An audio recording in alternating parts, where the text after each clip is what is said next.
Hello guys और welcome to our channel the common cricketer. ये चैनल थोड़ा मसाला का भूख है और हमारे साथ मसाला शेयर करने के लिए आए हैं शुभम शुक्ला शिवम सिंह। और आज का मसाला टॉपिक है चेतन शर्मा और विराट कोहली। तो मैं पूछना चाहूंगा आप दोनों से, आप किसके साइड में? मैं उसी हिसाब से अपनी साइड चूज करूंगा। मेरी तरफ से तो मिक्स ही रहेगा। कुछ कुछ थोड़ी सी मेरे को सिंपैथी कह लीजिए चेतन शर्मा से, बट मोस्टली किया तो सिंपैथी नहीं, उन्होंने आपको एक साइड लेना है। मुझे, क्योंकि उस स्टिंग ऑपरेशन को देख कर मुझे ऐसा लगा कि कोई जैसे दोस्त होता है ना, विश्वासघात कर देता है, बटन पे कैमरा हम्म। लगा के, है ना, और रिकॉर्ड कर हाँ। लिया। उन्होंने जान लगाते हुए थोड़ा सा बता दिया होगा अंदर की बातें, तो वो एक्सपेक्ट नहीं कर रहे होंगे इस तरीके से स्टिंग ऑपरेशन हो जाएगा। अच्छा, तो तो मेरे आप कह लिए सकते मेरे हो कि लिए हाँ चलो सिंपैथी है थोड़ी सी। मेरे लिए केवल चेतन शर्मा वर्सेस विराट कोहली नहीं है। इवन उन्होंने बहुत अदर क्रिकेटर्स के भी नाम लिए हैं, तो ये पूरा इंडियन क्रिकेट इसमें इन्वॉल्व हो गया। Even BCCI, Saurav Ganguly, but मुझे लगता है सब उनसे बट ये खफा वीडियो होंगे। बट मैं बट ये हाँ। वीडियो मसाला है। हाँ, तो वीडियो उन्होंने मसाला, सबके आपको लिए मसाला मसाला दिया चुनना है। है। उन्होंने सौरव गांगुली पे मसाला दिया, उन्होंने हार्दिक पांड्या पे मसाला दिया है। और बट अगर हम लाइटर नोट पे बात कर रहे हैं, बट इसके बहुत सीरियस कॉन्सिक्वेंसेज भी होंगे जो हम इस वीडियो में डिस्कस करेंगे। तो चेतन शर्मा ओके। ने मतलब बहुत से पॉइंट्स बोले थे। तो शुरू करते हैं। जो उनका पहला पॉइंट था डोपिंग से रिलेटेड, तो उन्होंने ये आरोप लगाया कि बहुत से इंडियन प्लेयर्स हैं जो मतलब इंजेक्शन लगा के अपने आप को मैच फिट बना लेते हैं, और 80-85% ही फिट होते हैं, बट वो ऐसे डोपिंग मतलब ऐसे इंजेक्शन लगा लेते हैं जो डोपिंग में नहीं पकड़े जाते हैं, और वो इंजेक्शन लगा के वो मैच फिट होके मैच खेलने चले जाते हैं। और जिसका इफेक्ट ये होता है कि उनकी मतलब जो इंजरी होती है वो इतनी बढ़ जाती है कि फिर वो लंबे समय के लिए बाहर हो जाते हैं। तो पहला आरोप ये है। तो क्या कहना चाहेंगे आप लोग इस पे? बीसीसीआई ने शायद इस पे एक स्टेटमेंट पास किया है कि वो चेतन शर्मा का ये जो भी स्कैंडलाइज वीडियो है उसको वो देख के उस पर एक्शन लेंगे। तो शायद मेनली जो एक्शन लेने वाला सीन है, ये डोपिंग वाली बात, क्योंकि एक बहुत बड़ी बात है उस पे, क्योंकि ये बीसीसीआई को डायरेक्टली डैमेज करेगा। बीसीसीआई की जो ओवरऑल इमेज है उसको डैमेज करेगा। तो इस पे बीसीसीआई एक्शन तो लेगा ही लेगा कि क्यों तो ऐसी बात किस हुई पे है, एक्शन क्या लेगा? हुआ है। मतलब आप कह रहे हैं प्लेयर्स पे एक्शन लेगा नहीं नहीं, या चेतन देखिए शर्मा? हाँ, प्लेयर्स भी एक्शन लिया जाएगा, क्योंकि अगर ऐसी बात आई तो हो सकता है सारी बातें डिस्क्लोज ना करे बीसीसीआई, क्योंकि बीसीसीआई पूरी बात डिस्क्लोज कर देगा तो डायरेक्टली उनको भी उनकी इमेज हैम्पर होगी। हो सकता है इंटरनल इन्वेस्टिगेशन हो, इंटरनल बातें हो, इंटरनल एक्शन लिया जाए। बट सब कुछ शायद मुझे बाहर नहीं आए। मुझे ऐसा लगता है कि अगर चेतन शर्मा ने जो जो बातें बोली हैं वो बीसीसीआई को तो पता ही होंगी। मुझे नहीं लगता कि वो ऐसा होगा कि इंजेक्शन लेते हैं और वो चीज़ बीसीसीआई को नहीं पता होगी। बट हाँ, मुझे लगता है कि जो उन्होंने ये बोला है कि वो एक्शन लेंगे, वो चेतन शर्मा के लिए बोला है। मुझे ऐसा लगता है कि आप इतनी वो बड़ी भी है, पोजीशन पे चेतन हैं शर्मा पे और भी आप एक्शन। ऐसे चेतन शर्मा। चीजें मतलब लीक नहीं कर सकते। मुझे तो लगता है कि बीसीसीआई ने जो प्रोब करने की बात की है वो इसी पे बात की है कि ऐसे कैसे स्टिंग ऑपरेशन में मतलब इतनी सारी चीजें इंटरनल बाहर आ सकती हैं। मुझे मैं इसमें पॉइंट ऐड करूंगा। मुझे लगता है कि इसमें कोई डोपिंग का कोई मैटर है, ना प्लेयर्स पे कोई एक्शन लिया जाएगा, ना प्लेयर्स ने कुछ ऐसा किया है। हाँ। जनरली आप देखते हो पहले से भी क्रिकेटर्स इंजेक्शन तो आप ले ही सकते हो ना। अभी बांग्लादेश वाले मैच में रोहित शर्मा का एक थंब इंजरी हुई थी, तो इंजेक्शन लेकर आके बैटिंग की थी। इंजेक्शन क्या करेगा? बेसिकली उस पार्ट को शून्य कर देता है या दर्द आपका कम कर देता है। इस तरीके का काम करता है इंजेक्शन, और वो नहीं, पहले ही इस पे डॉक्टर की इस कंसल्टेशन पे से मैं होता है। इस पे मैं एक पॉइंट ऐड करूंगा। चेतन शर्मा ने ये बोला हाँ। था कि ये वो ड्रग्स हैं जो सिर्फ ये पेन किलर टाइप के नहीं होते, ये वो ड्रग्स हैं जो कि एक्चुअल में ड्रग्स हैं, मतलब जो मैच, हाँ, मैच नहीं लेनी इन्फॉर्म चाहिए, मैं मतलब परफॉर्मेंस नहीं इनहांसिंग कंज्यूम करने ड्रग्स है। चाहिए हाँ, ये और उन्होंने ये डोपिंग उनके। टेस्ट में नहीं आते हैं। तो ये एक्चुअल में वो डोपिंग है। मतलब ये सिर्फ ये नहीं कि आपने पेन रिलीफ का इंजेक्शन ले लिया या हो गया तो हमें पता नहीं चल रहा है। वो सिर्फ इंजरी रिलेटेड नहीं है। ये आपकी परफॉर्मेंस को भी इनहेंस कर रहे हैं, आपको सिर्फ ये नहीं कि आपकी इंजरीज को सिर्फ हील करने के लिए है। तो वो एक्चुअल में ड्रग्स है। मुझे लगता है ऐसा, क्योंकि टाइम टू टाइम इन प्लेयर्स का टेस्ट होता रहता है। आपको याद होगा अभी पृथ्वी शॉ कुछ दिन पहले फंसे थे इस चक्कर में। उन्होंने जबकि कफ सिरप भी ली थी।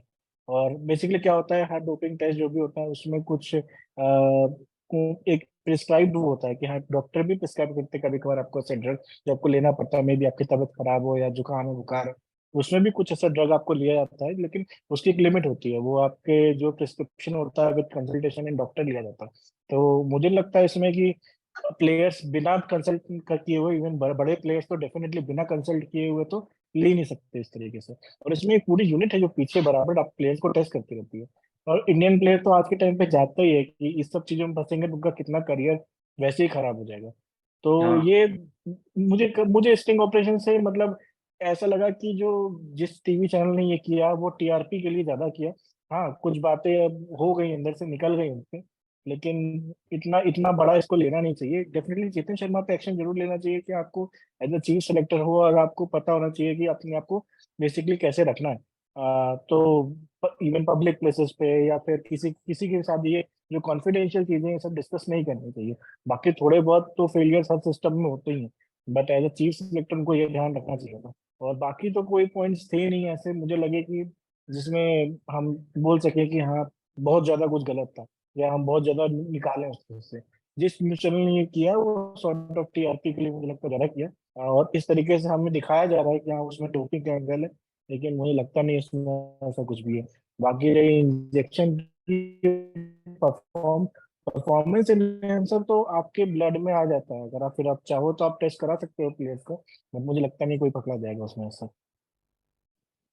हाँ, मुझे भी लगता है मतलब ये डोपिंग वाला में भी हो सकता है कि उन्हें इतना आइडिया ना हो कि कौन से इंजेक्शन लेते हैं। May be players hmm. Normal injection लेते हो और उन्हें ऐसा बोल दिया कि डोपिंग वाले हैं। बट हाँ, क्योंकि आजकल इतने स्ट्रिक्ट नॉर्म्स हैं तो मुझे लगता है कि डोपिंग वाले इंजेक्शन तो पकड़ में आ ही जाते होंगे। बाकी और- उन्होंने मतलब ये भी बोला कि जो प्लेयर्स हैं जो आजकल मतलब अपनी टीम में इशू ये है कि प्लेयर्स की पोजीशन फिक्स नहीं है, और अगर एक प्लेयर इंजर होकर बाहर होता है तो उसको ये डर सताता रहता है कि कहीं उसकी पोजीशन चली ना जाए और कोई दूसरा प्लेयर आके अगर परफॉर्म कर दे और फिर उसकी जगह चली जाती है। इसके लिए उन्होंने एग्जांपल दिया कि जैसे ईशान किशन ने आके परफॉर्म कर दिया तो उसके चक्कर में बाकी 3-4 प्लेयर्स का मतलब स्टेटस खतरे में आ गया। और उन्होंने बोला कि अब अगर हम ईशान किशन को भी लें, ऋषभ पंत को भी लें, तो हम कैसे 3-4 मतलब विकेट कीपर एक साथ डालें। तो क्या लगता है आप लोगों को, मतलब प्लेयर्स के मन में ऐसा डर रहता है कि अगर वो इंजर होके बाहर हो जाएंगे तो उनकी पोजीशन भी चली जाएगी? हाँ, इनसिक्योरिटी तो रहती है, क्योंकि वो तो रहेगी, सबको अपना करियर बनाना है। इनसिक्योरिटी पहले से भी रहती है ये इंडियन क्रिकेट टीम में, और उसमें कोई नई बात नहीं। हाँ, अभी हमें वो टैलेंट ज्यादा दिख रहा है थ्रू आईपीएल, और मैं उसको टैलेंट बोलूंगा भी नहीं। मतलब आप आईपीएल में 2-4 मैच में अच्छा परफॉर्म करते हो, फिर आपको इसमें सिलेक्शन का भी फेलियर, खुद चेतन शर्मा का फेलियर है। कि आपको अपने सिलेक्शन पैरामीटर्स ऐसे रखने चाहिए कि आप हर परफॉर्मेंस को जज करो, कौन सी टीम सेलेक्ट करते हो। आईपीएल का रन देखकर तो शायद हम लोग तीनों लोग बैठ के भी टीम सेलेक्ट कर देंगे कि हाँ इनको होना चाहिए, इनको होना चाहिए, बट किसने किस ऐसे सिचुएशन में रन बनाए, कौन से विकेट्स पर रन बनाए, रणजी में कितना खेला हुआ है, तो ये सब चीजें तो आपको देखनी पड़ेंगी ना। तो मुझे लगता है इसमें कि हाँ चेतन शर्मा, इसमें चेतन शर्मा की डेफिनेटली गलती तो है ही है कि वो सिलेक्शन किस तरीके के कर रहे हैं प्लेयर्स का खुद। तो टीम मैनेजमेंट के लिए भी हैंडल करना मुश्किल होता है। आप 20-20 प्लेयर्स की टीम भेज देते हो, आप 18 प्लेयर, 19 प्लेयर, आप 15, इसी यही प्रॉब्लम होती है। हम जब वर्ल्ड कप में 15 की टीम सेलेक्ट करने जाते हैं तो सोचते हैं अरे इसको ड्रॉप करें या इसको ड्रॉप ना करें, या एक इंजरी हो जाती है तो हमारे पास बैकअप नहीं होता। आप पहले से ही ऐसा नॉर्म रखो ना, 15-16 के ऊपर सेलेक्ट ही मत करो। तो आप खुद ही टीम मैनेजमेंट में भीड़ पैदा कर देते हो, फिर आप बोलते हो कि टीम में इनसिक्योरिटी आएगी आएगी। और मुझे लगता है राहुल द्रविड़ और रोहित शर्मा की मैनेजमेंट काफी अच्छे से हैंडल करती है प्लेयर्स को। मतलब मैं पुरानी रेजिम के साथ जाऊं, अगर रवि शास्त्री और विराट कोहली, वहां पे ज्यादा कंप्लेंट्स होती थी इनसिक्योरिटी, बट रोहित शर्मा और राहुल द्रविड़ में मेरे को एक चीज दिखी है, एटलीस्ट ये प्लेयर्स को अच्छा खासा चांस देते हैं। जो भी प्लेयर है, एक को पकड़ा है तो उसको 5-6 मैच दिए। ईशान किशन ने 200 जरूर मारा, लेकिन पक्का वो मुंबई इंडियंस में भी खेलते हैं, अच्छा बॉन्ड होगा उनको रोहित शर्मा के साथ। लेकिन रोहित शर्मा जाके ईशान से कुछ ना कुछ बात की होगी उसने कि भाई शुभमन गिल का पहले वो प्लेस था, तो उन्होंने वापस उनको करा, उन्होंने रन बनाया, ईशान किशन को बाहर बैठना पड़ेगा। तो रोहित बहुत अच्छे से हैंडल कर लेते हैं टीम में ये सब। तो इस मुझे लगता है इसमें कोई प्रॉब्लम होगी ज्यादा, इनसिक्योरिटी तो डेफिनेटली होगी ही होगी। हर हर कोई चाहता है मेरा करियर बने, मेरी प्लेस परमानेंट हो जाए। तो या मेरा टेक तो यही होगा इसमें। बट बैक करते करते कुछ प्लेयर्स को ज्यादा ही बैकिंग मिल जाती है और वो खेलते हाँ, ही वो चले के आते एल राहुल हैं। मतलब मैं नाम नहीं लूंगा, आपने के एल ले राहुल लिया, बट मेरा यही कहने का उनको तो मतलब है कि अगर कब अगर से इतना ही बैकिंग बैक मिल रही करते है। हैं तो मतलब थोड़ा सा ये भी देखना चाहिए कि क्या प्लेयर इतनी बैकिंग डिजर्व करता है, क्या उसकी परफॉर्मेंस वो जस्टिफाई करती है। तो ठीक है, वैसे बैकिंग अगर देनी चाहिए, देखेंगे ऐसा तो के नहीं एल है। कैसे राहुल होना तो बट चाहिए? आपने ये बोला मैं कि कहूंगा कि प्रीवियस पैरामीटर से होना मैनेजमेंट चाहिए। बैकिंग नहीं करती थी, बट मैं उससे एग्री नहीं करता हूँ। मुझे लगता है कि जो डिजर्व करता है उसको बैकिंग मिलती है, ऐसा नहीं है। विराट कोहली के टाइम पे भी बहुत प्लेयर्स को बैकिंग मिली और उन्होंने सक्सेस हुए हैं। तो ऐसा मुझे तो नहीं लगता कि मतलब ऐसा कोई डिफरेंशिएशन है। नहीं, मुझे ऐसा नहीं है, लगा मैं क्योंकि सुन उनकी मैं रिजीम में मैं ये क्या होता बोलूंगा। था। टीम बहुत फ्रीक्वेंट चेंज होती थी, आप नंबर 4 ढूंढ ही नहीं पाए 2 साल से अपना नहीं, कि भाई इवन कभी टीम राइडू चेंज को की 4 आप मैच टीम कभी चेंज की अगर आप बात कर रहे हैं तो आप अगर पिछले साल देखें तो हमारे 7 कैप्टन बदले गए हैं और कितने प्लेयर बदले गए हैं। तो उस समय तो वो तो मैं रोहित शर्मा और राहुल द्रविड़ की रिजीम थी। वो तो तो रोहित शर्मा खुद ही फिट नहीं थे, वो तो तो रोहित शर्मा मतलब खुद वो ही तो फिट नहीं थे, फिर नहीं कोहली उस तो आप चल वो रहे थे। तो बेनिफिट ऑफ उस पे डाउट पे विराट तो उस कोहली को पे भी दे सकते हैं ना कि प्लेयर्स उस समय भी फिट नहीं थे। नहीं नहीं नहीं नहीं तो उस पे चेतन शर्मा का जो वीडियो है उसमें चेतन शर्मा ने कहा है कि Rohit Sharma was not the first choice to be a replacement of a Virat Kohli as a captain. He said कि हमें बाकियों को भी टेस्ट करना था, तभी इसीलिए हम रोटेशन पे कैप्टन इतने सारे जो T20 वर्ल्ड कप हुआ था उससे पहले, इसीलिए हमने सारे चेंजेस किए थे। उसमें से एक हार्दिक पांड्या थे जो उनको लॉन्ग रन के कैप्टन लगते हैं टीम इंडिया के। ये चेतन शर्मा का खुद का कमेंट है, स्टेटमेंट है हाँ नहीं, मतलब कि मेरा रोहित पॉइंट शर्मा। ये था कि चलिए आप अभी अगर रोहित के टाइम पे चेंजेस हुए तो आप बोल रहे हो कि सिलेक्टर्स ने किए, बट जब विराट और उनकी रिजीम में हो रहे थे तो आप बोलते हो उस टाइम आप बोलते हो कि सिलेक्टर्स का नहीं था रोल। मुझे नहीं लगता कि ऐसा कुछ है। प्लेयर्स को बैकिंग मिली है और प्लेयर्स मतलब जो डिजर्व करता है उनको हाँ मिलती है। बैकिंग तो मिली है। प्लेयर्स को बैकिंग तो मिली, किस प्लेयर को बैकिंग नहीं मिली? सब प्लेयर को बैकिंग मिली मतलब। बट कुछ प्लेयर कुछ बैकिंग का प्लेयर्स पैरामीटर मतलब सबके लिए सेम अनफॉर्चुनेट नहीं है। रहता है कि वो परफॉर्म नहीं कर पाते, उनके साथ सिचुएशन बन जाती है और वो हर रिजीम में रहेगा ही रहेगा। ऐसा नहीं है कि कोई ऐसी रिजीम आ जाएगी जिसमें जो 100% प्लेयर है उसको मौका मिलेगा ही मिलेगा। कभी कभी ऐसा होता है कि पोजीशन नहीं बन पाती। इवन आप देखें संजू सैमसन पे इतनी बातें उठती हैं और चेतन शर्मा ने बात की कि भाई संजू सैमसन को ना लो टीम में तो ट्विटर पूरा भड़क जाता है और एकदम इस चक्कर में हमें खिलाना पड़ता है। तो मतलब ऐसा होता है कि कभी कभी इश्यूज आ जाते हैं। बट ठीक है, तो ये तो एक पॉइंट था। बाकी मेजर जो मतलब एक आप पॉइंट देखें तो जो विराट कोहली और सौरव गांगुली पे उन्होंने बोला वो मुझे थोड़ा सा अजीब लगा। मतलब ठीक है पता था सबको, बट उन्होंने एक मतलब मोहर लगा दी उस बात पे कि विराट कोहली और सौरव गांगुली के बीच में जो टसल था। और उन्होंने तो सीधा सीधा ये बोल दिया कि सौरव गांगुली विराट कोहली को पसंद ही नहीं करते थे। हाँ मतलब ऐसा बोला जरूर उन्होंने, और वो दिखा भी, मतलब लास्ट टाइम ऐसा हुआ ही। जितना कम्युनिकेशन गैप था इतना कुछ होना नहीं चाहिए था। हम लोग साउथ अफ्रीका में थे, वहाँ एक टेस्ट मैच जीत चुके थे, फिर अचानक से ये सब होता है, विराट कोहली कैप्टन छोड़ देते हैं, हम सीरीज हार जाते हैं। अभी भी एक सीरीज के बीच में ये सारा चीज हो गया, होपफुली फिर इसका रिजल्ट अच्छा है। हाँ, बट मेरा ये उस इससे टाइम में भी रिलेटेड ऐसे ये भी मेरा पॉइंट है कि मतलब ऐसे टाइम पे ही क्यों की जाती हैं ये सब चीजें। मतलब जब आप एक टेस्ट मैच हालांकि जीत के अच्छी पोजीशन पे हैं तब आपके हाँ चेयर में सिलेक्टर आ जाते हैं रात में 10 बजे प्रेस कॉन्फ्रेंस करने की भैया हमने तो झूठ नहीं बोला, प्लेयर झूठ बोल रहा है। और फिर अब मतलब जब फिर अब से वो एक बार विराट कोहली अपने घर पे मैच खेलने जा रहे हैं और अब इंडिया सेम पोजीशन पे है तो फिर से इनका मतलब वीडियो आ गया। तो मतलब क्या ये प्री प्लान चीजें होती हैं, ऐसा लगता है आपको? हो भी सकता है। हो भी सकते हैं, हो भी सकते हैं, बट मेरे हो को भी भी सकता लगता है है तो तो हो उसमें एक सकता ये भी चीज है कि इतना भी प्री प्लान में ये भी तो नहीं बोलेंगे कि ड्रग्स वाला जो मैटर था, क्योंकि वो वो सुनने में तो तो फिशी है। नहीं, मतलब विराट तो कोहली पे अभी हम प्री बात कर प्लान रहे हैं में कि जैसे विराट कोहली को का नहीं नहीं, नाम इसमें लाया वो गया। देखिए सुनिए, और तो वो तो एक स्टिंग ऑपरेशन है ना, वो तो एक स्टिंग ऑपरेशन का एक वीडियो है। तो उस वीडियो में तो सब कुछ डिस्कस हुआ, उसमें तो ड्रग भी डिस्कस हुआ, उसमें तो इनसिक्योरिटी भी डिस्कस हुई, उसमें तो एंगर इशू मतलब डिफरेंसेस हाँ, मतलब मल्टीपल पॉइंट डिस्कस डिस्कस हुए। हुए, वो लेकिन जो एक तो एक बट उसमें ये भी पॉइंट डिस्कस हुआ कि विराट कोहली झूठ बोल रहे थे। मतलब इनडायरेक्टली उन्होंने ये वापस से ये बात उठा दी कि विराट तो कोहली हो 1 साल सकता है ना, पहले झूठ क्यों बोल रहे क्यों थे। हम इस भले ही बात को उन्होंने डिनाई क्यों करते मतलब हैं? ये चीज बोली कि शायद विराट कोहली ने सुना ना हो, बट उन्होंने बोला कि विराट कोहली झूठ बोल रहे थे, बट उनको पता नहीं कि क्यों झूठ बोल रहे हैं।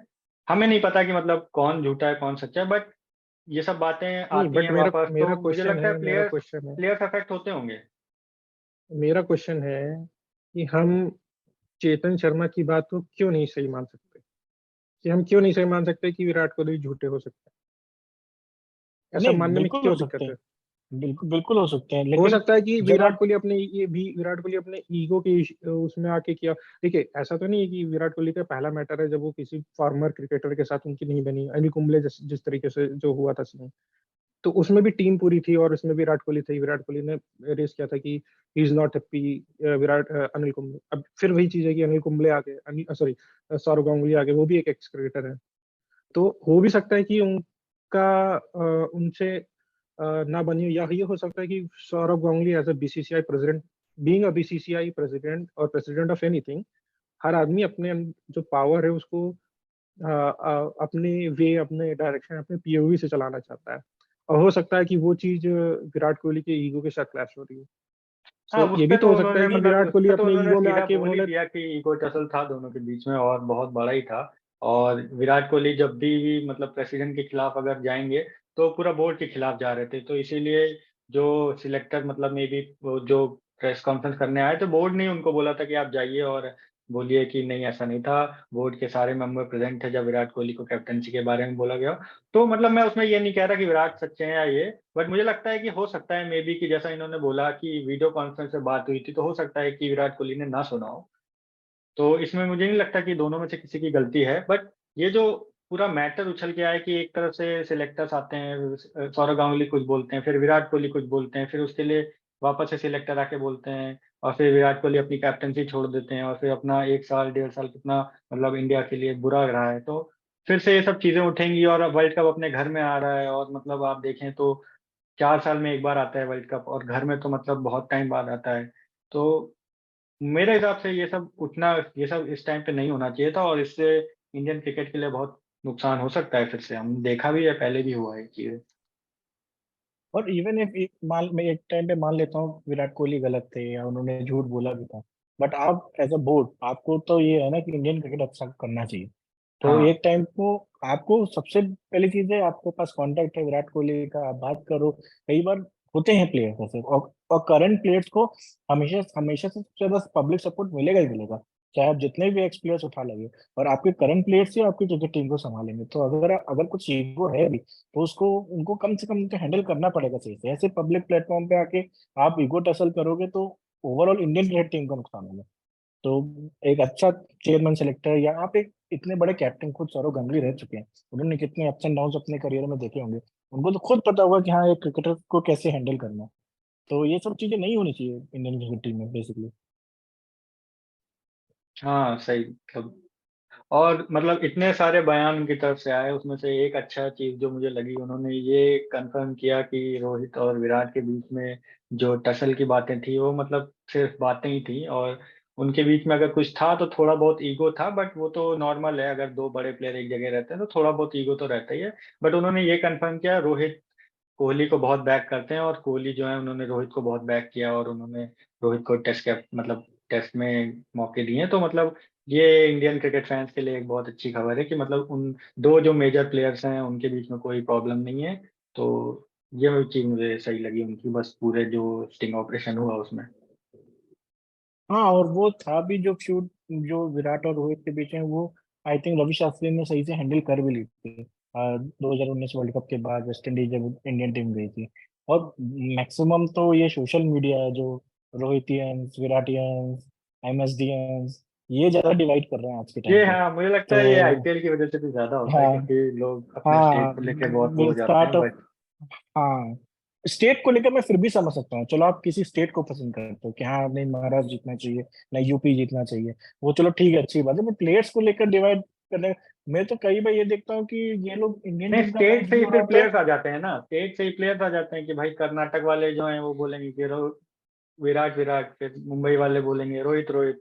तो स्टेट से ही वो प्लेयर्स उस पे आ जाते हैं, मेरे हिसाब से तो ऐसे इवन ही इफ था। इंडिया टीम का जब मैच चल रहा होता है तो ये कुछ लोग बनाते हैं कि जो विराट के फैन है वो बनाते हैं कि आज रोहित जीरो पे आउट हो जाए तो हमें मतलब बोलने का मौका मिलेगा। या तुम्हें तो ये भी देखा है, एमएसडी के फैन जो होते हैं वो बोलते हैं भाई पंत आज जल्दी आउट हो जाए तो हमें 4 गाली पंत को और देने के कंपेयर करने को मिलेगा, अरे धोनी की जगह तुम कहाँ से ले लोगे। तो ये हाँ, बहुत मतलब वैसे खराब चीज एलिमेंट होती तो है। हर थोड़े बात ये बहुत तो तो सही, हर सोशल जगह धोनी की मीडिया रहेंगे जगह ही। तुम कहाँ से ले लोगे, वो तो सही है। तो सोशल नहीं, कोई मीडिया पे किसी नहीं, की आप जगह किसी भी जगह जगह नहीं नहीं ले लेता है, लेता, बट हाँ अलग ये है कि जनरेशन नए से आप प्लेयर्स आते कंपेयर नहीं हैं, करते हो। और कोई परफेक्ट लेकिन नहीं पर होता, हाँ, सबका मतलब प्लेयर्स किसी में कोई ना कोई कमी रहती है, तो कोई नया प्लेयर सब आता है तो वो किसी चीज में तो अच्छा रहेगा ही, अपना तभी रोल आता है। प्ले करेंगे और फिर अपनी।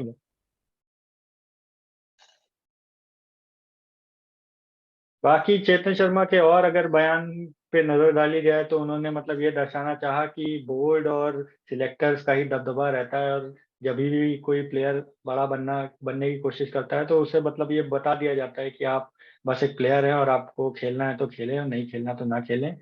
और कई प्लेयर्स आए, ये तो कई क्या प्लेयर्स है, गए, और प्लेयर्स मतलब आते जाते रहते हैं, बट बोर्ड इज मतलब सुपीरियर, तो उन्होंने ये दर्शाने की भी कोशिश की है। बाकी तो ये तो अग्री खैर वो अग्री बट करता हूँ इस पता बात है से मैं। ज्यादा बड़ा दिखा रहे थे ये जो स्टेटमेंट ये। है, ये जो स्टेटमेंट है बहुत हाँ ही जेनरिक स्टेटमेंट है, और ये हर फील्ड में लगता है। तुम किसी भी फील्ड में हो, चाहे तुम गेम में हो, चाहे तुम आईटी सेक्टर या मार्केटिंग या बिजनेस, जो भी सेक्टर में, जो जो हेड है, मतलब जो मुखिया है, वही है। बाकी जिसको लगता है कि मेरे रहने से ही चल रहा है, मैं बेस्ट एम्प्लॉय हूँ, तो मैं हट जाऊंगा तो ऑर्गेनाइजेशन को मेरे से इम्पैक्ट पड़ेगा, नहीं पड़ेगा। आप आए हैं, हाँ आप काम अग्री। कर रहे हैं, आप अच्छा काम कर रहे हैं, आप जा रहे हैं, आप जाइए, हमें रुकना होगा, हम आपको पूछेंगे। आप फिर भी नहीं रुक रहे तो आपकी मर्जी। तो वो हर जगह लगता है। वो सिर्फ एक ऐसे क्रिकेट नहीं है, और क्रिकेट में भी रहा है भाई। सचिन तेंदुलकर जब थे तो थे, अब जब वो रिटायर हो गए तो क्या हम खेल नहीं रहे? खेल रहे हैं। क्रिकेट तो चल रही ना, रुकी नहीं रुकी। बिजनेस बढ़ अच्छा रहा है ना, चे, तो वो हाँ तो तो चले गए। चेतन शर्मा ने एक बात स्पेसिफिकली ये बोली कि टीम सिलेक्टर्स, मतलब जो टीम होती है वो सिलेक्टर चुनते हैं, कैप्टन वो चुनते हैं। मतलब उन्होंने ये बोल ऑलमोस्ट एक क्लैरिफाई कर दिया कि जो सारे मेजर डिसीजंस होते हैं वो ले लेते हैं। तो मतलब कुछ ऐसी पहले बातें चलती थी कि जो टीम मैनेजमेंट है, जो कैप्टन है, उनका ज्यादा बोलबाला रहता है। तो एटलीस्ट उन्होंने इस चीज पे मतलब अपना कंफर्मेशन दिया है कि टीम सिलेक्शन और जो मेजर डिसीजंस होते हैं इसमें प्लेयर्स का उतना रोल नहीं रहता है। तो क्या लगता है आप लोगों को इस बात पे? कुछ नहीं, मुझे ऐसा लगता है बड़ी बड़ी बातें कर गए। उस टाइम पे हमें लगता है थोड़ी सी उन्हें चढ़ भी गई होगी। कई बार ऐसे में बोल हाँ देता ना, सब कुछ मेरे कंट्रोल में ही है और मैं ही करता हूँ। मतलब ये कुछ ज्यादा भूल गए मुझे लगता है। आज के टाइम पे प्लेयर सबसे बड़े हैं, और क्रिकेट में तो सबसे ज्यादा। इवन सिलेक्शन कमेटी आप खुद देखिए, विराट कोहली के करियर में कम से कम 7 से 8 सेलेक्टर बदल चुके होंगे। सेलेक्टर्स का फेस बदलता रहता है हर साल में। परफॉर्मेंस आपकी वर्ल्ड कप में नहीं आएगी, सेलेक्टर बदल जाएगा। प्लेयर वही के वही रहते, सीनियर प्लेयर्स तो वही के वही रहते हैं। तो ये तो बड़ी बड़ी बातें वो कर गए, और कुछ भी नहीं था उसके अंदर। और पहले की बात भी अभी अब देखिए कि ये प्लेयर्स को रोक पाते हैं क्या? इनका इतना चलता है, बातें तो बड़ी बड़ी कर देते हैं कि हाँ चलो भाई प्लेयर सब ये नहीं करेंगे, ये आईपीएल के कुछ मैच छोड़ दो। लेकिन क्या कोई फ्रेंचाइजी अलाउ करती है? प्लेयर तो सारे आईपीएल के मैच खेलते हैं। जब ये 2020 वाला जो टूर हुआ था ऑस्ट्रेलिया वाला, इन्होंने बोला था रोहित शर्मा को सेलेक्ट नहीं किया था कि यार रोहित शर्मा को फिटनेस टेस्ट देना पड़ेगा। रोहित शर्मा उधर मुंबई इंडियंस के लिए फाइनल खेल गए, मुंबई इंडियंस को टाइटल भी जिता दिया, और अनफिट थे जबकि उनका टेस्ट टीम में सिलेक्शन ही नहीं हुआ था। तो ये तो अपनी बातें करते रहते हैं, और प्लेयर्स सबसे बड़े होते हैं आज के टाइम। कुछ प्लेयर्स को केवल आज के टाइम पे होता है, वो तो जाएंगे सोशल मीडिया पोस्ट यही तो करके फिर रीजन हो अनाउंस सकता कर है। देते हैं। तो फिर यही तो रीजन होगा फिर ईगो टसल का, कि हमें ऐसी हाँ टीम चाहिए, हमें ये चाहिए। अब बीसीसीआई ने कहा होगा, सेलेक्टर्स ने मानने से इनकार कर दिया होगा। यहीं से तो फिर ईगो क्लैश हुए होंगे। तो बेसिकली यहीं से देखा ही जाए तो होता है, घूम यहीं फिर से के ही होता पॉइंट है। पॉइंट तो वही है कि भाई ईगो क्लैश इसलिए हुआ है कि भाई कैप्टन ने ये मांगा, प्रेसिडेंट ने या बोर्ड ने इनकार कर दिया कि हम तुम्हारी हर चीज नहीं मान सकते, थोड़ा सा एक डिसिप्लिन ऑर्डर में होना चाहिए या वट। तो बेसिकली कारण तो वही है ना कि ईगो क्लैशेस की वजह से ये जो बवाल हुआ। तो बात तो सही है कि अगर बीसीसीआई प्रेसिडेंट अगर अपनी एक चीज को अगर कोई डिसिप्लिन करना चाहे, फॉर एग्जांपल अगर रोहित विराट कोहली डिसिप्लिन नहीं थे और बीसीसीआई प्रेसिडेंट उनको डिसिप्लिन थोड़ा करना चाह रहे थे, तो गलती तो नहीं थी, गलत तो नहीं हो सकते। हाँ सही होंगे ना, मतलब क्योंकि अगर डिसिप्लिन में आप कन्फर्म, बट आप श्योर हैं कि अगर ऐसा वो था प्लेयर तो अपना। ठीक है। बट आप कुछ कह नहीं सकते कि कौन इसमें सही था, क्योंकि मतलब इंटरनली देखो हमें नहीं पता कि इस कौन स्टेटमेंट से तो जो डिसिप्लिन मोटा था मोटा कौन समझ में डिसिप्लिन आता है। नहीं था। प्लेयर डिसिप्लिन था नहीं, वो कि बोर्ड डिसिप्लिन वाला तो डिसिप्लिन था। एग्जांपल है, डिसिप्लिन वाला तो एग्जांपल है, मतलब एक हाँ, दे रहा हूँ मैं। कौन सही है कौन गलत है, मतलब मेरे हिसाब से हम कंक्लूड नहीं कर सकते। अपना अपना ओपिनियन रहता है। बट प्लेयर्स के भी मेरे हिसाब से प्लेयर्स का भी से रहना चाहिए, क्योंकि एट द मोमेंट जो ग्राउंड पे जाके जो रहना चाहिए, खेलेंगे वो तो प्लेयर्स ही हैं। बट वो एकदम सर चढ़ के नहीं होना चाहिए कि हम ही हैं वो तो तो हम ही मुझे हैं। नहीं लगता कि होता होगा, क्योंकि नहीं, वो बोर्ड होता इतना होगा, पावरफुल है, बोर्ड वो इतना होता होगा, पावरफुल वो है। ऐसा हो ही नहीं सकता। वो होता होगा क्योंकि अभी अभी जैसे शिवम ने नहीं, बात बोली अग्री, मैं नहीं कि अग्री करूंगा इससे, क्योंकि मुझे लगता है कि हाँ थोड़ा बहुत इन्फ्लुएंस पड़ता होगा, बट ऐसा नहीं होगा कि अगर कल को रोहित शर्मा उठ के बोले कि मेरे भाई को खिला लो तो उनको भी ले आया जाएगा, ऐसा नहीं नहीं होगा। अब एकदम ही प्रैक्टिकल से आप हट के वो तो बात करोगे तो नहीं एकदम मतलब एक्सट्रीम मेरा एक्सट्रीम कहने का एग्जाम्पल मतलब हो है गया। कि ऐसा नहीं होगा कि एकदम सब प्रैक्टिकल। कुछ टीम मतलब मेरे हिसाब से मतलब आधी टीम, जैसे अगर बोर्ड सिलेक्ट कर रहा है, उनको दिख रहा है कि भाई संजू सैमसन परफॉर्म कर रहे हैं तो वो आएंगे। अब जैसे मान लीजिए सरफराज खान की बात की जाए, तो मुझे लगता है कि नहीं वो तो नजर में अब नहीं रहेंगे नहीं उनके तो प्लेयर के। अगर अब देखिए यहाँ पे संजू टीम सैमसन का जो बोले कि एग्जांपल भाई दिया। केएल राहुल को आप बैक करते रहो फिफ्थ के सिक्स के लिए उस पोजीशन पे, तो मुझे लगता है कि सरफराज खान को मौका मिलेगा और वो नजर में आए तो कितना ही छुपा पाओगे आप उनको। नहीं तो बात वही है ना, संजू सैमसन की जो बात बोली आपने, तो वही तो मैं कह रहा हूँ कि पैरामीटर सबके लिए सेम होना चाहिए फॉर द बैटिंग। आप किसको बैट करो पैरामीटर सेम होना चाहिए, बट वो पैरामीटर सेम नहीं दिखता नहीं है, सबका अलग अलग पैरामीटर है। अब जैसे केएल राहुल है, उनका पैरामीटर तो मुझे समझ में नहीं आता, पैरामीटर उनके लिए क्या है केएल उनको राहुल तो बैट करने का। एक्सेप्शन है, उनका तो आई मतलब थिंक दिखता है कि पूरी टीम एक्सेप्शन उनको नहीं, सपोर्ट करते हैं, एक्सेप्शन नहीं बट है ना। पैरामीटर्स में एक प्रॉब्लम ये है कि आप पैरामीटर जब डिफाइन करते हो तो आप उसको कैसे डिफाइन कर सकते हो? आप अगर बोलोगे कि एक प्लेयर को रणजी खेलना चाहिए और उसको ये खेलना, मतलब आपने सपोज कोई पैरामीटर सेट कर दिए, बट सपोज करिए कि वो मतलब उस टाइम पे अवेलेबल ही नहीं हो पाया या वो अनफिट हो गया या बहुत से मतलब एक्स्ट्रा फैक्टर्स आ जाते हैं, तो मुझे नहीं लगता कि कोई ऐसे मतलब स्ट्रेट फॉरवर्ड मतलब पैरामीटर्स हो सकते हैं। बट हाँ, जनरली इन जनरल पैरामीटर्स दिख का क्या जाता है। मतलब है? पैरामीटर्स का तो यही मतलब हो ना कि आपकी रिसेंट परफॉर्मेंस दिखी जाएगी। अगर आप कहाँ पे रिसेंट परफॉर्मेंस इंटरनेशनल, देखी जाएगी? मैं मतलब वही बता रहा हूँ, आईपीएल अगर की आप परफॉर्मेंस देख के आप टेस्ट में खिला दे रहे हो नहीं सिर्फ और आईपीएल नहीं, रणजी की सिर्फ परफॉर्मेंस देख के आप टी20 में खिला दे रहे हो, तो ये नहीं होना चाहिए मेरे हिसाब से। नहीं, मैं वही कह रहा हूँ कि रीसेट परफॉर्मेंस का मेरा ये कहने का मतलब है कि आप इंटरनेशनल मैचेस खेल रहे हो, तो अगर आप डोमेस्टिक खेल रहे हो, मतलब आप नए नए कोई खिलाड़ी हो, आपने अभी इंटरनेशनल मैचेस नहीं खेले, तो आपको नहीं एक्सपीरियंस है, तो आपने डोमेस्टिक खेल लो, आईपीएल खेल लो, इनमें आपकी कैसी परफॉर्मेंस रही है। अब द थिंग इज कि हम जब ये बात करते हैं केएल राहुल की, तो उनकी परफॉर्मेंस का आप खुद कहते, आप उनकी आईपीएल में 126 की स्ट्राइक रेट है और किसी की 140 की है, वो टीम में नहीं है।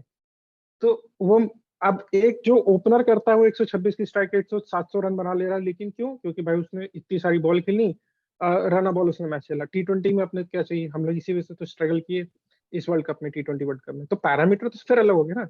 तो जो आप एक्सेप्शन करो, तो एक्सेप्शन होना नहीं चाहिए। जब आप हाँ, एक टीम मतलब बना मैं रहे हो ये मैच नहीं कह रहा नेशन हूँ के कि लिए। केएल राहुल को खिलाते रहे, मैं ये कह रहा हूँ कि हाँ, उनका हाँ, मतलब समझ में नहीं आता, किसी को नहीं समझ में आ रहा हालांकि मैं वही क्यों कह रहा हूँ, मैं वही क्यों कह रहा उनको हूँ। इतना।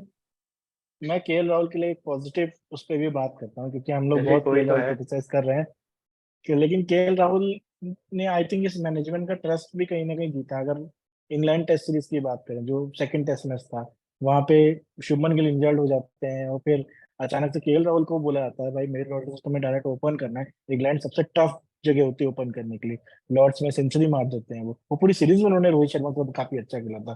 साउथ अफ्रीका में भी जाके उन्होंने पहले टेस्ट में सेंचुरी मारी थी। तो मुझे लगता है कई बार टीम मैनेजमेंट एक डिफिकल्ट पोजीशन में कोई बंदा परफॉर्म कई बार करता है, इवन यही वो यही इन मतलब टेस्ट क्रिकेट, हाँ, तो उसको उसको ये लॉन्ग पॉइंट, रोप दे ये देती है। मेरा भी ये पॉइंट है कि तो जो आप पैरामीटर्स की बात कर रहे हैं, आप एग्जैक्टली वो सेट नहीं कर सकते। कभी कभी होता है कि कोई प्लेयर कहीं पे तो परफॉर्म कर देता है बट तो दूसरी जगह मैं नहीं इस कर पे सिर्फ पाता। एक ही चीज बोलूंगा, मैं सिर्फ इस पे एक ही चीज बोलूंगा कि अगर आप किसी प्लेयर को 20 मैच दोगे ना, तो 20 मैच तो एक मैच में चल ही जाएगा, एक दिन तो किसी का भी आता है। तो ऐसा नहीं अगर आप होता किसी, नहीं एक्चुअली नहीं, सुनिए सुनिए एक्चुअली। सुनिए, अगर आप कोई कोई एक रिनाउंड प्लेयर है जिसके पास इतना टैलेंट है, इसके पास सब कुछ है, और आप उससे उम्मीद करते हो अच्छा खेलेगा, तो अगर आप हर मैच में उससे उम्मीद कर के खिला रहे हो कि हाँ आज ये अच्छा खेलेगा, आज इसके रन बनाएगा, आज ये खेलेगा, आज ये खेलेगा, तो एक मैच तो चल ही जाएगा। अब वो एक मैच चल जाएगा, आप उस पर उसका टैलेंट डिफाइन करते हो, तो वाह क्या खिलाड़ी है, क्या इतना बेहतरीन शॉट है, क्या इसके पास गेम है, क्या गेम सेंस है। आप उससे एक मैच, एक दिन के गेम से आप उसका पूरा पूरा एक पूरा उसका टैलेंट सेट कर देते हो, उसको उसका बता देते हो कि ये टैलेंट है, और फिर उसके बाद उसमें बैटिंग चल रही है, ठीक है होता है। बट एक एक डिफाइन मोमेंट होना चाहिए कि एक, अगर आपके पास इतना सब कुछ है और आपके पास इतना टाइम हो चुका है, देन आपको फिर 10 मैच पे एक इनिंग का नहीं होना चाहिए हिसाब, 4 मैच का एक इनिंग होना चाहिए। तो वो नहीं, हम फिर पैरामीटर फिर नहीं सेट हुआ ना। जैसे आपने बोला ना कि आप इंग्लैंड में उसने ये मारा, आपकी सेंचुरी मारी, ठीक है भाई, टेस्ट में उन्होंने खेला, अगर वो एक टेस्ट प्लेयर है, टी20 प्लेयर, टी20 का अब गेम बहुत ही अलग हो चुका है। पहले जब टी20 आया था तो वनडे के बराबर चलता था, इतने बड़े बड़े वो स्कोर नहीं होते थे, लेकिन अब टी20 भी बहुत ही ज्यादा रिफाइन हो चुका है। उसमें अब गेम चलता है भाई, तुम्हें चार स्ट्राइक रेट 140 की होगी, तो अब वनडे वाला प्लेयर भी अगर टी20 में आके वनडे की तरह नहीं खेलता है कि मैं रन बॉल खेला 110 120, तो वो भी फिर बेकार ही मानी जाती है, उसकी भी कोई वैल्यू नहीं है। तो अगर जब डिफाइन अलग अलग, तुम अगर बैक किसी एक चीज को देके कर रहे हो, तो फिर उसी पर रहो। तुम अगर केएल राहुल का कहते हो कि टेस्ट में उसने अच्छा किया, ठीक है, बट अगर उनके टी20 के देखा जाए तो है ही नहीं ना उनके पास स्टैट कि वो टी20 के लायक है। तो फिर आप उस पर नहीं, नहीं वो कि टी हम ट्वेंटी में टी20 भी में भी एक्चुअली जबरदस्ती बैक किए जा रहे हैं। टी20 में भी उन्होंने स्टार्ट दो उन्होंने दो शतक टी20 से मारे। किया था, वो एग्री करता हूँ मैं, बट अब तुम उन्होंने टी20 में भी अगर, 2 शतक मारे। मैं केएल राहुल के लिए बस इस वजह से बोल रहा हूँ कि मतलब समहाउ केएल राहुल अभी जो उनको इंजरी हुई थी उससे पहले तक फिर भी वो कंसिस्टेंट थे। इंजरी के बाद वो सबसे ज्यादा इनकंसिस्टेंट हुए। जब वो इंजरी बीच में हुई और ये वापस अभी जब से आए हैं, आई थिंक जिम्बाब्वे वाली सीरीज से वापस आए थे, सबसे ज्यादा पूरे वर्ल्ड कप फ्लॉप रहे। फिर इवन बांग्लादेश की टेस्ट सीरीज देख लेते, अब इसी वजह से आवाज भी उठने लगी और अब बनता भी है। हाँ, बस ये सबको पता है कि अगर अगला टेस्ट मैच परफॉर्म नहीं करते हैं और खुदा न खास्ता इंडिया हार जाती है तो केएल राहुल ड्रॉप होंगे ही होंगे, भले ही वो वाइस कैप्टन जो हो टीम के। तो ये सबको पता है। लेकिन केएल राहुल को लॉन्ग रोप इस वजह से मिली क्योंकि उन्होंने परफॉर्म भी किया था, बायलेटर में वो रन बनाते चले गए थे। हाँ, मैं ये मानता हूँ आईसीसी टूर्नामेंट्स में उनसे रन नहीं आए, लेकिन उन्होंने टेस्ट सीरीज में भी रन बनाए थे इंजरी से पहले, और इंजरी इनको लास्ट ईयर हुई। और ये जो मैनेजमेंट है राहुल द्रविड़ और रोहित शर्मा, आई थिंक अगर ये विराट कोहली की मैनेजमेंट होती तब तक केएल राहुल हट चुके होते, क्योंकि उनकी मैनेजमेंट फटाक से डिसीजन लेती थी। वो आपको याद होगा केएल राहुल ऑस्ट्रेलिया में फ्लॉप हुए, उन्होंने ड्रॉप किया, उन्होंने हनुमा विहारी और महेंद्र अग्रवाल को ओपन कराया बीच सीरीज से। कोई मतलब उन्होंने बोला कि भारत में स्पेशलिस्ट ओपनर, उन्होंने उसको बैठा दिया केएल राहुल ड्रॉप हुए, रन बनाए, फिर केएल राहुल टीम इंडिया में वापस आए। हालांकि राहुल द्रविड़ की मैनेजमेंट जो है वो थोड़ा सा लंबा टाइम देती है, क्योंकि मैंने कहीं सुना भी था कि बहुत बड़ी चीज होती है इस लेवल पे परफॉर्म करना, और राहुल द्रविड़ ने कुछ ऐसा ही बोला था कि बेटर है मैं सबको एक चांस एक्स्ट्रा दूं कि उसको कभी चांस ना मिले। तो चलिए वो केएल उस थ्योरी राहुल को मैं पे, मानता भी हूँ कि आपको एक मतलब चांस एक्स्ट्रा केएल मिलनी राहुल चाहिए। पे डिस्कशन करेंगे तो 2-3 और वीडियो बन जाएगी, तो तो उनके टॉपिक को केएल खत्म राहुल का करते तो हैं। अलग ही मतलब चल जाता है। बाकी बट टॉपिक पे वापस ये आते हैं, भी और गलत टाइम है की कि थोड़ी सी, नहीं नहीं, एक्चुअली एक थोड़ा सा मैं और ऐड कर देता हूँ, एक पॉइंट टाइम और की ऐड कर थोड़ी सी देता हूँ पाबंदी है, तो एक्चुअली। थोड़ा सा। ओके चलिए ओके। आप कंक्लूड कर लिए 30 सेकंड में बाकी। हाँ, मैं बस ये कहता हूँ कई बार हम ऐसा पर्सपेक्शन भी बना लेते हैं कि क्योंकि हम विराट कोहली, रोहित शर्मा, केएल राहुल का नाम एक साथ ले लेते हैं। केएल राहुल को अभी बहुत कुछ अचीव करना है उस लिस्ट में आने के लिए। लोगों ने उनको वैसा बना दिया ड्यू टू आईपीएल में लगातार ऑरेंज कैप जीतने के बाद कि सब ऐसे बोल रहे हैं केएल राहुल, रोहित शर्मा, विराट कोहली। जबकि रोहित शर्मा, विराट कोहली एक बहुत ऊंचा लेवल अचीव कर चुके हैं और केएल राहुल ने अपने टैलेंट को जस्टिफाई नहीं किया है उनके अंदर टैलेंट, बट जस्टिफाई नहीं किया। तो केएल राहुल को खुद वर्क करना पड़ेगा इसके ऊपर कि भाई जब इतनी बैकिंग मिली है तो अब टाइम आ गया, उनको भी इंडियन क्रिकेट को कुछ देना पड़ेगा। चलिए अच्छा, वीडियो को एंड करने से पहले एक मतलब फाइनल टॉपिक पे ही डिस्कशन कर लेते हैं कि क्या लगता है कि जो चेतन शर्मा का ये जो बयान और ये स्टिंग ऑपरेशन हुआ है, इससे इंडियन टीम पे क्या इफेक्ट पड़ेगा। 30 सेकंड में आप अपने मतलब जवाब दे दें। मुझे लगता है कोई इम्पैक्ट पड़ना चाहिए मिड सीरीज के बीच में, हालांकि ये सब होना नहीं चाहिए था। बट और इस बात को जितना मीडिया कम उछाले उतना बेटर होगा। अगर फॉक्स क्रिकेट हमारी मीडिया बन गई और ज्यादा उछालने लगी इन सब खबरों को, तो डेफिनेटली प्लेयर्स के मन में जाएगा कहीं हमारा टेस्ट तो नहीं होगा, किसका नाम आया उसमें किसका नहीं आया, फिर प्लेयर्स के दिमाग में चलता है। तो मुझे लगता है अगर इसको हाइप कम मिले और अंदर ही डिसीजन हो जाए, चेतन शर्मा को अगर निकालना भी हो तो अंदर ही वापस में डिसाइड कर ले, तो टीम पे कोई कोई इम्पैक्ट पड़ना नहीं चाहिए। गोकू, आप क्या कहना चाहेंगे। मैं भी एग्री करता हूँ, टीम पे ऐसा कुछ इम्पैक्ट नहीं होगा। हाँ, बट अगर जैसे कुछ बात इंटरनल डिस्कशन हुआ तो फॉर एग्जांपल जैसे इस पूरे स्टेटमेंट में विराट कोहली एक मेन थे, तो विराट कोहली पे हो सकता है इस चीज का इफेक्ट पड़े, पॉजिटिवली नेगेटिवली दोनों हो सकता है। तो लेट्स सी क्या होता है, बट मुझे नहीं लगता कुछ ऐसा मेजर बाकी प्लेयर्स को इम्पैक्ट करेगा ये बात। चलिए होपफुली ऐसा ही हो, और टाइम की पाबंदी है तो हम वीडियो को यहीं पे एंड करते हैं, और अपने व्यूअर्स से यही रिक्वेस्ट है कि सपोर्ट करते रहें और चैनल को सब्सक्राइब कर दें, वीडियो को लाइक कर दें, ताकि हम आपके लिए ऐसे ही कंटेंट लाते रहें। और कमेंट में मतलब इम्प्रूवमेंट्स के पॉइंट बताइए कि हम कहाँ इम्प्रूव कर सकते हैं, और बाकी तो बस अब सपोर्ट करते रहें और हम आपके लिए कंटेंट लाते रहेंगे। तो चलिए विदा लेते हैं अब। Thank you. Bye bye guys, good bye night. Bye.